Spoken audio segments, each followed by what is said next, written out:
So let me turn then to pivot to Asia then. Do you see in the seeds of that decision or that pivot, the seeds to this growing tension and hostility, that this was the part of the United States trying to contain China's growth rather than an effort to work with China, given its growing strength in the region?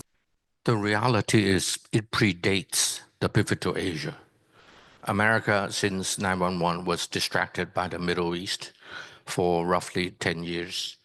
And once that is over, in 2009, roughly, the pivot to Asia came. And my question always to my friends is, they say, America is back in Asia now. I said, when did America leave?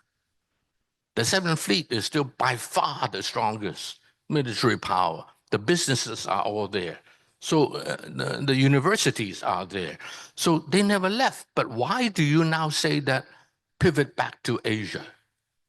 It is a message to the world that perhaps has a lot more substance unspoken behind that may not mean as kind as you and I may think.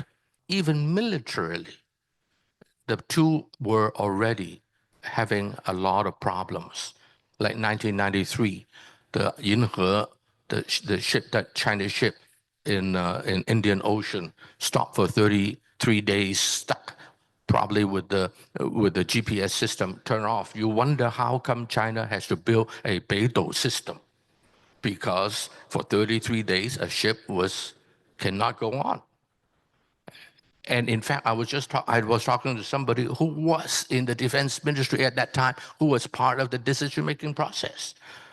And he was absolutely correct that eventually they will agree upon to have the Saudi Arabian come on board to check out whatever material is supposed to have and found nothing. So from 1993, and then I can cite you 1996, 2 aircraft carrier went to the Taiwan Strait. They never went in, but just 2 aircraft carrier, and they outgunned the entire PLA. And you wonder how come China is building up its military.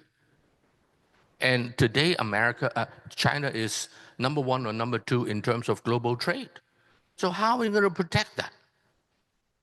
So it is said that China always, the military doctrine is always to just protect the coastal line. I am not so sure, because as the number 1, number 2 trading power in the world, somebody can stop you somewhere, such as the Malacca Strait, such as the Red Sea, right?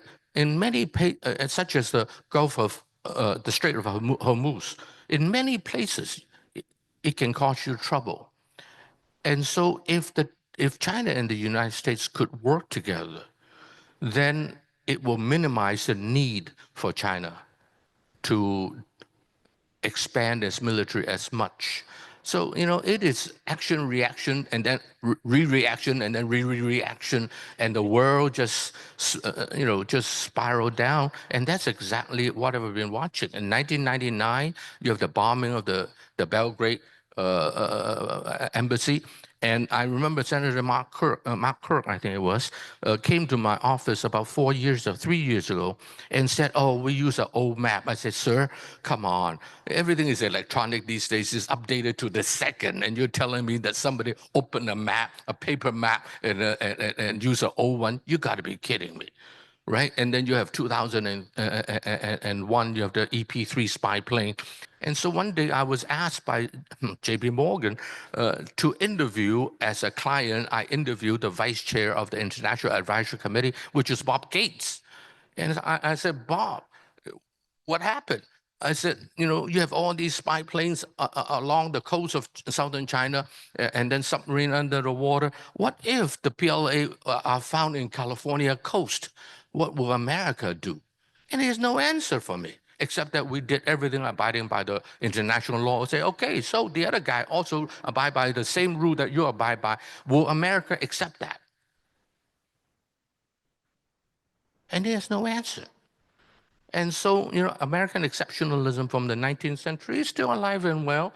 And so I said that one of the world's biggest problems today is America is still living in the world of 1946. In 1946, America has all the moral authority in the world. America has a superiority economically, militarily, politically, like no other country ever in human history has ever enjoyed. But the world has changed. Europe has risen. Russia is no longer the same Russia. Japan has risen. Now China is risen. India is in the process. So America still think that we can do anything we want. It is like, I am Mike Tyson, you are Ronnie Chan, and you are in the boxing ring. And of course you can do anything you want, right? But that was 1946. It's like LeBron James in the dunking contest with Yao Ming, not with Ronnie Chan. He dunked me, right? But it's Yao Ming. So the world has changed. America is still by far the number one. But the losing of self-confidence on the part of the United States is really a problem to the world. And I think it's unnecessary, but sadly, history tells us otherwise.